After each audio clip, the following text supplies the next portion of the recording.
अगर आप computer science के स्टूडेंट हैं या फिर कंप्यूटर का इस्तेमाल करते हैं तो ऐसे में आज का ये वीडियो आपके लिए बहुत इंपॉर्टेंट हो सकता है, क्योंकि दोस्तों आज की इस वीडियो में मैं आपके लिए कंप्यूटर कीबोर्ड की कुछ ऐसी यूजफुल और यूनिक कीज़ के बारे में बताने वाला हूं जिनका इस्तेमाल करना हर एक कंप्यूटर यूजर को आना चाहिए। क्योंकि दोस्तों ये कुछ ऐसे कीज़ बताऊँगा आपको जो कि दोस्तों हर एक कंप्यूटर यूजर के लिए बहुत इंपॉर्टेंट हैं। आपको इनके बारे में पता होना बहुत ज़रूरी है, क्योंकि दोस्तों इनका इस्तेमाल बहुत ज़्यादा किया जाता है और ऐसे में अगर आपको इनके बारे में पता नहीं होगा तो गाइस ऐसे में कंप्यूटर यूजर बनने का फील नहीं आता है। और ऐसे में अगर आप इनका इस्तेमाल करते हैं तो ऐसे में आप एक कंप्यूटर एक्सपर्ट की तरह लगेंगे और ऐसे में आपको इनका इस्तेमाल करना भी बहुत अच्छा लगेगा। तो चलिए दोस्तों जानते हैं कंप्यूटर की इन कीज़ के बारे में। तो गाइस यहाँ पर जो हमारा सबसे पहला यूजफुल की है वो दोस्तों है Alt के साथ में F4, यानी कि दोस्तों अल्टर की के साथ में F4 बटन। अब दोस्तों Alt के साथ में F4 की को अगर आप प्रेस करते हैं तो ऐसे में अगर आपके कंप्यूटर पर कोई भी प्रोग्राम खुला हुआ है तो ऐसे में आप उसको क्लोज कर सकते हैं।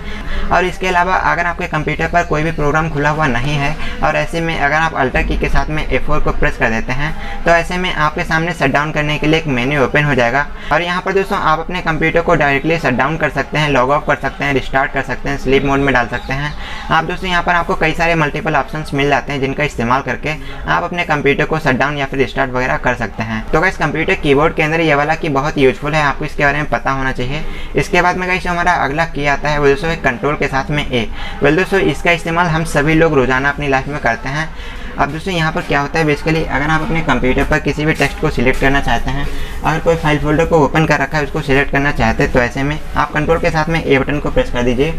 और दोस्तों इसके अलावा अगर आप चाहते हैं किसी फाइल फोल्डर को सिलेक्ट करना तो ऐसे में आप कंट्रोल बटन के साथ में A बटन को प्रेस कर दीजिए।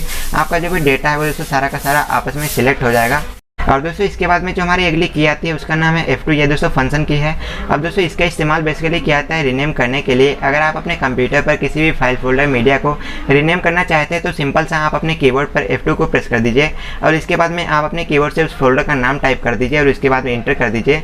आपके फाइल फोल्डर यानी कि आपका जो भी मीडिया है, आपका जो भी डेटा है उसका नाम आसानी से आप रीनेम कर सकते हैं। और दोस्तों इसके बाद में जो हमारा अगला की आता है ये भी दोस्तों बहुत यूजफुल की है जिसका नाम है एस्केप की। अब दोस्तों इसको हम लोग एग्जिट की भी बोलते हैं, तो आपको इसके बारे में पता होगा। और दोस्तों इसका इस्तेमाल बेसिकली क्या आता है अपने प्रोग्राम को कैंसिल करने के लिए, यानी कि आपके कंप्यूटर पर जो भी करंट टाइम में प्रोग्राम खुला हुआ है, जो भी फाइल फोल्डर मीडिया गैलरी खुला हुआ है, तो ऐसे में अगर आप अपने कंप्यूटर पर किसी भी फाइल फोल्डर को क्लोज करना चाहते हैं, यानी कि आपका जो भी फाइल खुला हुआ है आपके कंप्यूटर पर, तो ऐसे में आप सिंपल सा एस्केप की को प्रेस कर दीजिए, आपका जो प्रोग्राम है वो दोस्तों कैंसिल हो जाएगा। इसके बाद में गाइस जो हमारा अगला यूजफुल किया आता है वो दोस्तों F5। वेल दोस्तों F5 का इस्तेमाल तो आप भी करते होंगे, क्योंकि दोस्तों ये इतना यूजफुल की है जिसके बारे में तो आप सभी जानते ही हैं। अब दोस्तों इसका इस्तेमाल बेसिकली क्या आता है अपने कंप्यूटर को रिफ्रेश करने के लिए। तो गाइस अगर आप अपने कंप्यूटर को रिफ्रेश करना चाहते हैं तो ऐसे में आप सिंपल सा F5 को प्रेस कर दीजिए। तो गाइस अगर आप इंटरनेट का इस्तेमाल करते समय किसी वेबसाइट पर विजिट करते हो तो ऐसे में अपने पेज को रिलोड करने के लिए, यानी कि अपने पेज को दोबारा से लोड करने के लिए आप F5 का इस्तेमाल कर सकते हैं। F5 को प्रेस कर दीजिए, आपका पेज फिर से रिलोड हो जाएगा। और दोस्तों इसके बाद में जो हमारा अगला किया आता है वो दोस्तों कंट्रोल के साथ में Y। वेल दोस्तों इसका इस्तेमाल किया जाता है अपने लास्ट मोमेंट को रीडू करने के लिए।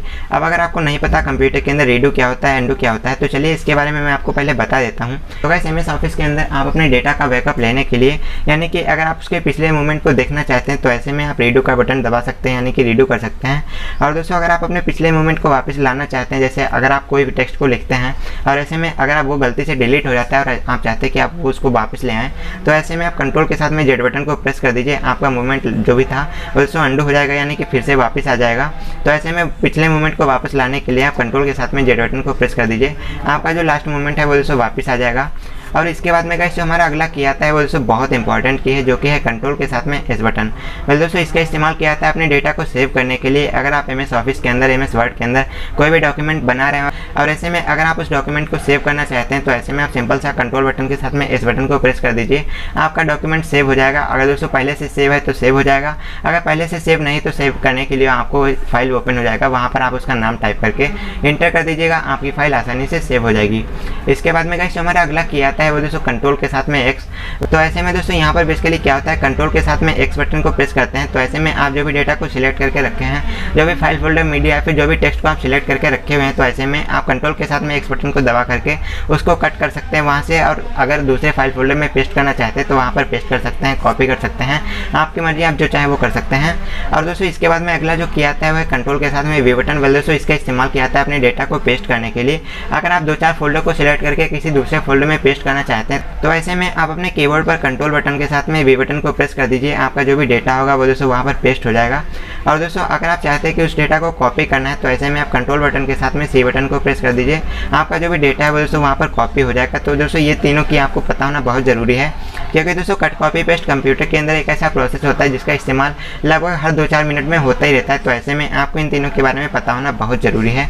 इसके बाद में गाइस हमारा अगला की आता है वो दोस्तों कंट्रोल के साथ में पी बटन। तो अगर आप भी अपने कंप्यूटर पर बैठकर किसी डॉक्यूमेंट को प्रिंट करना चाहते हैं अपने प्रिंटर से, तो ऐसे में आप अपने कीबोर्ड पर सिंपल सा कंट्रोल बटन के साथ में पी बटन को प्रेस कर दीजिए और दोस्तों प्रिंट कमांड देने के बाद आप उसको इंटर कर दीजिए। तो ऐसे में आपका जो भी सिलेक्टेड डेटा था, जो भी फाइल फोल्डर था, वो दोस्तों आपका प्रिंट हो जाएगा, यानी कि आपका जो प्रिंटर लगा हुआ है उससे आके प्रिंट हो जाएगा। और दोस्तों इसके बाद में जो हमारा अगला और लास्ट की आता है वो दोस्तों है डेल। डेल का मतलब होता है दोस्तों डिलीट की, यानी कि इसका इस्तेमाल किया जाता है अपने डेटा को डिलीट करने के लिए। अगर आप अपने कंप्यूटर पर किसी फाइल फोल्डर, मीडिया फोल्डर को डिलीट करना चाहते हैं तो ऐसे में आप सिंपल सा उसको सिलेक्ट करते हैं, माउस पर राइट क्लिक करते हैं और उसके बाद में डिलीट का ऑप्शन आता है। तो वैसे ये एक लंबा प्रोसेस हो जाता है, लेकिन अगर आप कंप्यूटर पर डायरेक्ट डिलीट बटन को प्रेस कर देते हैं तो ऐसे में आपका फोल्डर डायरेक्टली डिलीट हो जाएगा। तो वैसे आज का ये वीडियो देखने के लिए आपका बहुत बहुत धन्यवाद। अगर दोस्तों आपको जानकारी पसंद आए तो वीडियो को लाइक करना, और अगर आप कंप्यूटर से जुड़े ऐसे वीडियो देखना चाहते हो तो चैनल को सब्सक्राइब भी कर लेना। तो मिलते हैं आपसे एक नए वीडियो के साथ, तब तक के लिए नमस्कार।